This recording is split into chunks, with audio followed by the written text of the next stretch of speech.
بسم اللہ الرحمن الرحیم۔ یوٹیوب کے معزز سامعین السلام علیکم۔ آج ہم آپ کی خدمت میں ایک واقعہ پیش کر رہے ہیں، حضرت ابو ذر غفاری کا قبول اسلام کا واقعہ۔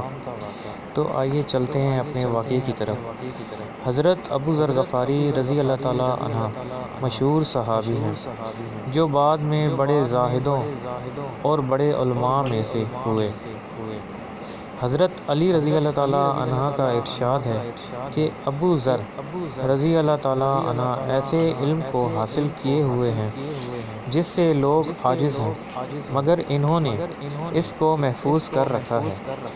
جب ان کو حضور اقدس صلی اللہ علیہ وآلہ وسلم کے نبوت کی پہلی خبر پہنچی تو انہوں نے اپنے بھائی کو حالات کی تحقیق کے لیے مکہ بھیجا کہ جو شخص یہ دعویٰ کرتا ہے کہ میرے پاس وحی آتی ہے اور آسمان کی خبریں آتی ہیں، اس کے حالات معلوم کریں اور اس کے کلام کو غور سے سنیں۔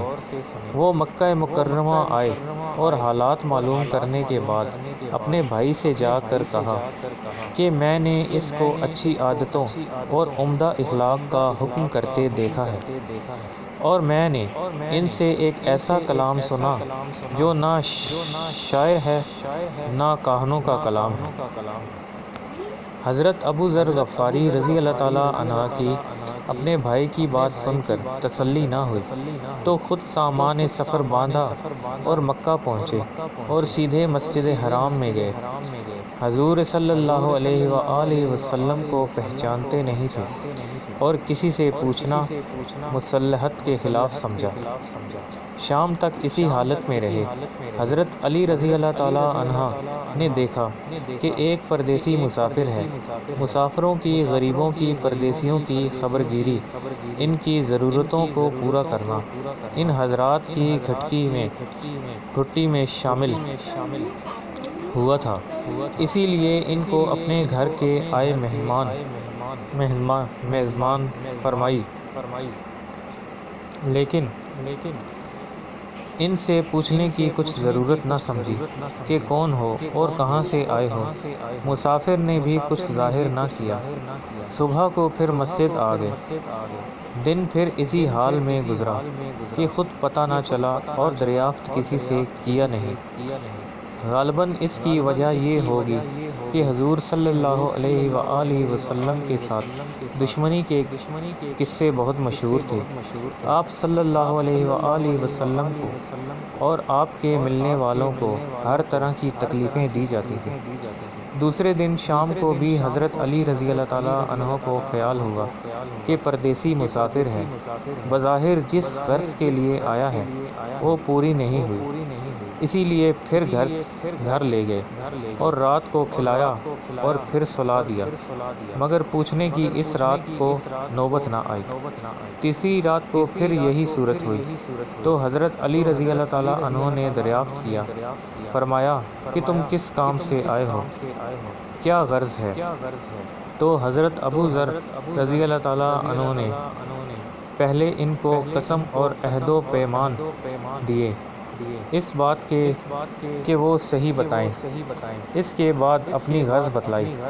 حضرت علی رضی اللہ تعالی عنہ نے فرمایا کہ وہ اللہ کے رسول ہیں اور صبح کو جب میں جاؤں تو تم بھی میرے ساتھ چلنا، میں وہاں تک پہنچا دوں گا، لیکن مخالفت کا زور ہے، اس لیے راستے میں اگر مجھے کوئی شخص ایسا ملا جس سے میرے ساتھ چلنے کی وجہ سے تم پر کوئی اندیشہ ہو تو میں پیشاب کرنے لگوں گا یا اپنا جوتا درست کرنے لگوں گا، تم سیدھے چلے جانا، اس کی وجہ سے تمہارا میرے ساتھ ہونا معلوم نہ ہو۔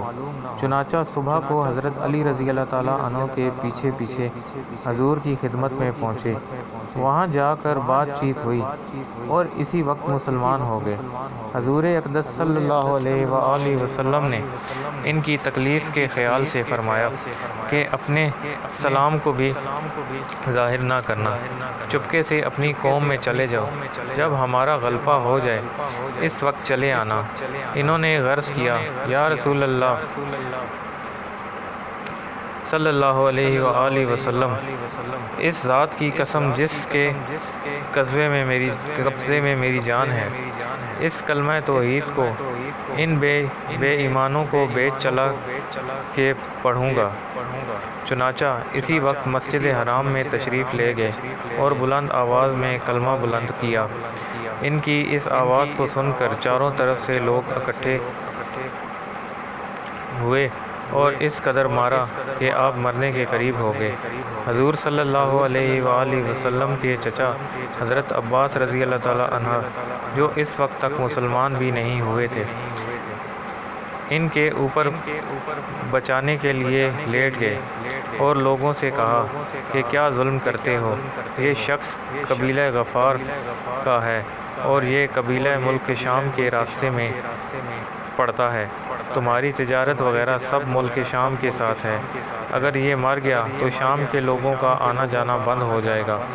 اس پر ان لوگوں کو بھی خیال ہوا کہ ملک شام سے ساری ضرورتیں پوری ہوتی ہیں، وہاں کا راستہ بند ہو جانا مصیبت ہے، اسی لیے ان کو چھوڑ دیا۔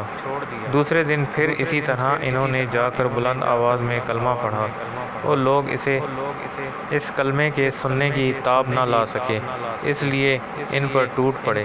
دوسرے دن پھر حضرت عباس رضی اللہ تعالیٰ عنہ نے اسی طرح ان کو سمجھا کر ہٹایا کہ تمہاری تجارت کا راستہ بند ہو جائے گا۔ تو دوستوں، یہ تھا حضرت ابو ذر غفاری رضی اللہ تعالیٰ عنہ کے اسلام قبول کرنے کا واقعہ۔ اس سے ہمیں کیا حاصل ہوتا ہے؟ حضور صلی اللہ علیہ وآلہ وسلم کے ارشاد کے باوجود کہ اپنے سلام کو چھپاؤ، ان کے اندر دین اسلام کا یہ جذبہ اور یہ غلبہ تھا کہ جب یہ دین حق ہے تو کسی کے باپ کا کیا جاتا ہے جس سے ڈر کر چھپایا جائے۔ اور حضور صلی اللہ علیہ وآلہ وسلم کا منع فرمانا شفقت کی وجہ سے تھا کہ کہیں آپ کو کسی قسم کی تکلیف کا سامنا نہ کرنا پڑے، ورنہ حضور صلی اللہ علیہ وآلہ وسلم کے خلاف جانا صحابہ رضی اللہ تعالیٰ عنہ کی یہ مجال ہی نہ تھی، چونکہ حضور اقدس صلی اللہ علیہ وآلہ وسلم خود ہی اسلام پھیلانے میں ہر قسم کی تکلیفیں برداشت فرما رہے تھے۔ اسی لیے حضرت ابو ذر غفاری رضی اللہ تعالیٰ عنہ نے سہولت پر عمل کے بجائے حضور صلی اللہ علیہ وآلہ وسلم کے اتباع کو ترجیح دی۔ یہی ایک چیز تھی کہ جس کی وجہ سے ہر قسم کی ترقی، چاہے وہ دینی ہو یا دنیاوی، سبھی صحابہ کرام رضی اللہ تعالیٰ عنہ کے قدم چوم رہی تھی اور ہر میدان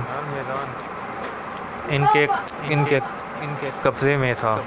جو شخص بھی ایک مرتبہ کلمہ شہادت پڑھ کر اسلام کے جھنڈے کے نیچے آتا ہے، بڑی سے بڑی قوت بھی اس کو روک نہ سکتی تھی اور نہ بڑے سے بڑا ظلم اس کو دین کی اشاعت سے ہٹا سکتا تھا۔